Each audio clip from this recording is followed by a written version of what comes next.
যাওয়ার পরে জান্নাতি বন্ধু জাহান্নামী বন্ধুকে বলল, এ জাহান্নামী বন্ধু, তুমি কেন জাহান্নামে গেলা? জাহান্নামে যাওয়ার কারণটা কি?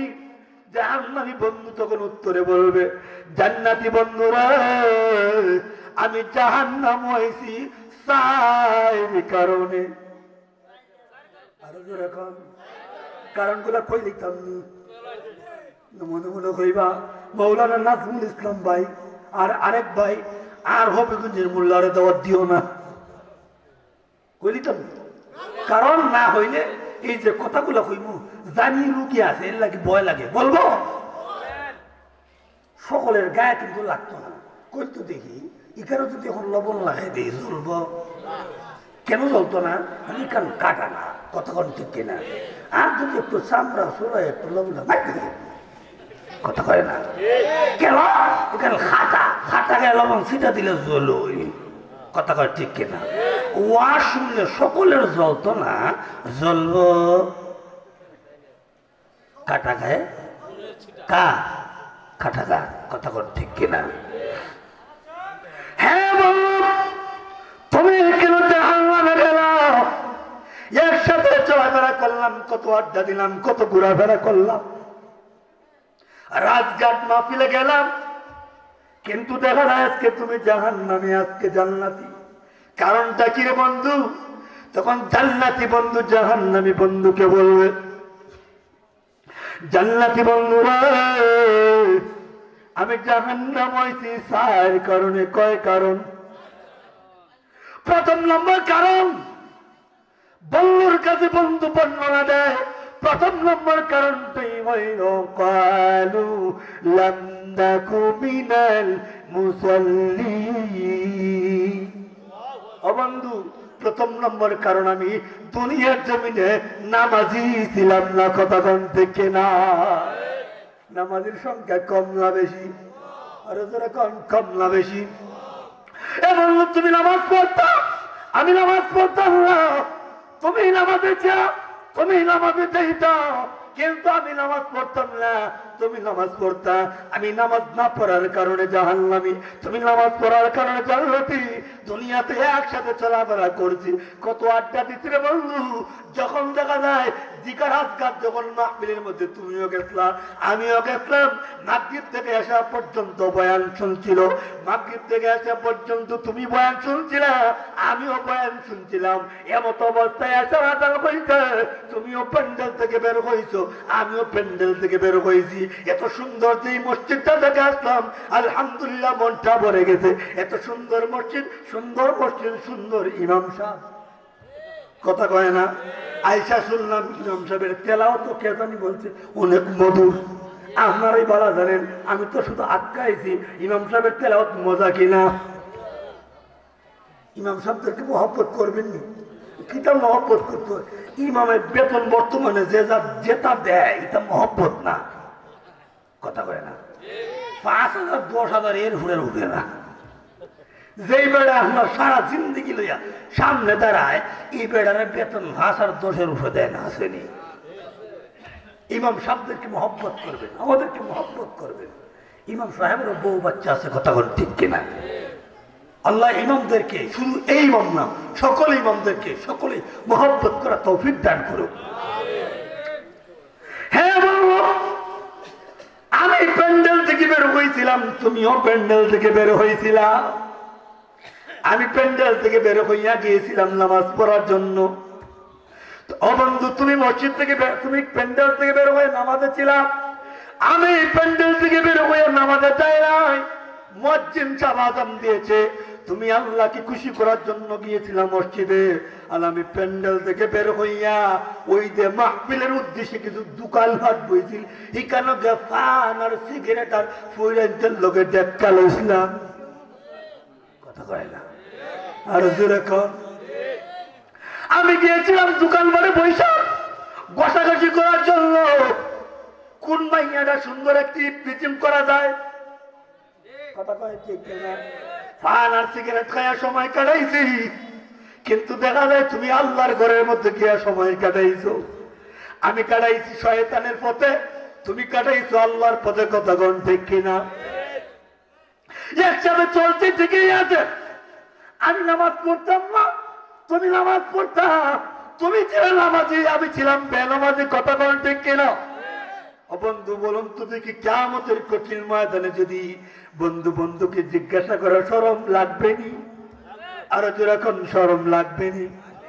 এবার বন্ধু বলে, বন্ধু রে আমি জাহান্নামী ছিলাম নামাজ না পড়ার কারণে। বলুন বেনামাজি সমাজে কম না বেশি? ভাই আয়না নামাজ পড়ে লাই দেখবেন সমাজে কিছু কেমন হওয়া যায়, নামাজ পড়তাম কাফর হওয়া না নাই আমাদের এমনি নাই, কিতাব আলানা। আচ্ছা কাফর বালানাতে কিতাব বুঝায়, আমি যেটা বুঝছি বুঝতে পারি না, কথা বল ঠিক কিনা? কিতাব লয় না, বুঝতে হানি লয় না। বর্তমান অবস্থা কেমনে হানি নিব আপনাদের এই থেকে আসি কিনা জানি না, টাকারই কথা। বর্তমান যুবকরা এমন ফ্যান হিন্দে একবারে একবারে আয় কতটুকু তাই নারু তোলা যায় না, বইয়া হিসাব করলে হিসেব অর্ধেক দেয়া হয়ে যায়, কথা বলে ঠিক কিনা? সত্য না মিথ্যা? এখন বেড়া বইয়া হিসাব করতে পারে না, কিতাব করতে করতে যেতে আছে ওরা তো দ্বারা এই সিঙ্গেল মেশিন কাম ছেড়ে লায়, সত্য না মিথ্যা?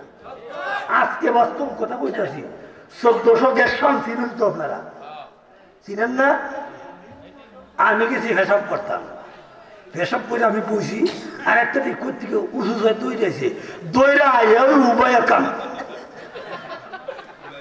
কাম সারে আর হয়ে রে গ্যাসটা বন্ধ হয়ে লাগছে, মানে বন্ধ টাইমে গেছে কি এর আল্লাহরই হুকুম।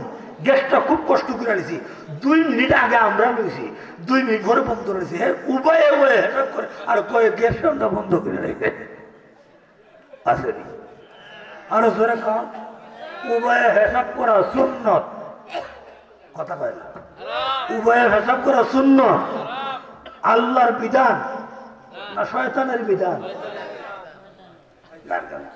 এখন দাদা হিসাব করছে, ওই যে পেশাব করছে দূর থেকে ছিটাইয়ে কাপড় করছে, ফ্যান্ট হচ্ছে, নামাজের কথা কইলই হুজুর কাপড়ওয়ালা না, কথা কয় ঠিক কিনা? আমি বলে গেলাম যেই যুবক দ্বারা প্রস্তাব করো, যেই যুবক এমন প্যান্ট পরিধান করো তার পিঠের কারণে দ্বারা প্রস্তাব করতে হয়, বৈশ প্রস্তাব করতে পারবা, এমন প্যান্ট তোমার জন্য পিন্দা না যায়। এমন প্যান্ট তোমাকে কে বলছে পরিধান করো? যে প্যান্ট তোমাকে অপবিত্র রাখে, যে প্যান্ট তোমাকে পবিত্র রাখতে দেয় না, এমন প্যান্ট তোমার জন্য পিন্দা যায়। এখন বেড়াতে বইয়া হিসাব করতো, বিশ্বাস করুন তোলে যদি আর একটা না লাগাইতো কিয়ামত ঘুরি রইল না। সত্য না মিথ্যা? মিথ্যা হইলে মস্ত আসেনি।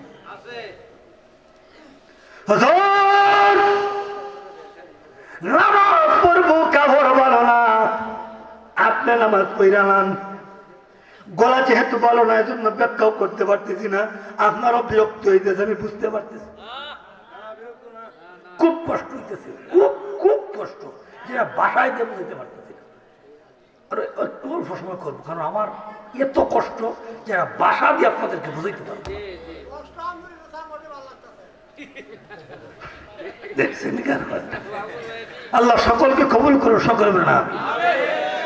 কয় কারণে জাহান্নামে? প্রথম নম্বর কারণ ক্বালু লাম নাকু মিনাল মুসাল্লিন, পৃথিবীর জমিনে আমি মুসল্লি ছিলাম না, নামাজি ছিলাম না, নামাজ আমি পড়তাম না। তুমি নামাজ পড়তা এই জন্য জাহান্নামী, আমি নামাজ পড়তাম এই জন্য জান্নাতি। বন্ধু একসাথে চলাফেরা করতাম ঠিকই আছে, তুমিও না চলাফেরা করতা, কিন্তু নামাজের টাইম হইলই আমি নামাজ পড়তাম না, তুমি নামাজ পড়তা। আমি বিভিন্ন হাত দেখায় দেখায় নামাজ বাদ দিতাম রে বন্ধু, কিন্তু তুমি নামাজ বাদ দিতে না। বন্ধু রে নামাজ পড়ার কারণে তুমি জান্নাতি, আর আমি নামাজ না পড়ার কারণে জাহান্নামী। কথা বল ঠিক না? দেখবো না আরে পাটি আছে, নামাজ না হরতাম করে ইমান মজবুত আছে। কিটা মজবুত? আরে বাপরে বাপ, তোমার ইমানে চেয়ারও ভালো হয়, যে ইমানে মসজিদও নিতে হারে না, এটা আবার কিতাবের ইমান। ইমানটা যদি একটু বাড়া হয়ে দেখা যেত তাহলে বুঝলাম না তোমার ইমান শক্ত না নরম। বেড়া হয় ইমান মজবুত আছে, নামাজ না হইল আবার বলি ইমান মজবুত আসেনি ভাইকারী মুসলমান। নামাজের কথা হইল কি বলা না, নামাজের কথা হইল ইমান মজবুত। নামাজ আপনাকে বিধান দিয়েছেন কে? আরো জোরে কর, নামাজ কার বিধান?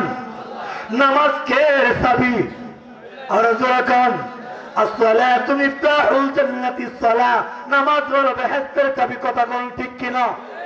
বেহেশতের চাবি ছাড়া জান্নাতে যাওয়া যাবে না। আরো জোরে কর। তাহলে প্রথম নম্বর কারণ আমি দুনিয়ার জন্য মুসল্লি ছিলাম না, আমি নামাজি ছিলাম না, আমি নামাজ পড়তাম না, তুমি নামাজ পড়তা। নামাজের অজুহাত দেখায়। আর কিছু মানুষ সমাজে এমন পাওয়া যায় কয় নামাজ না পড়লো ইমান মজবুত আছে। কিছু লোক এমন পাওয়া যায় কয় না পয়সা খুব বালা, আমরা পয়সা রতন বালা মানুষ আর নাই। দুশের মধ্যে একটা দুশোই নামাজ পড়ুন না, দুশের মধ্যে বুঝা তো এটা কোনো এর কাছে কোনো দূর হয় না, এটা কোনো তার আসেনি। আর দূরে কম নামাজ না পড়ে আল্লাহর কাছে গুণী হওয়া যায় না। নামাজ না পড়ে যত গুণই আল্লাহর কাছে থাকো সমস্ত গুণ একটা গুণের কারণে বরবাদ হয়ে যাইবে। কথা বল ঠিক কিনা? প্রথম নম্বর কারণ ক্বালু লাম নাকু মিনাল মুসাল্লিন, আমি পৃথিবীর জীবনে মুসল্লি ছিলাম না, আমি নামাজি ছিলাম না, এই জন্য জাহান্নামে। এটা কেন রাখলাম? এবার 2 নম্বর কারণ আসুন, ওয়ালাম নাকু নুতঈমুল মিসকিন। ও বন্ধু, 2 নম্বর কারণ আমি মিসকিনদের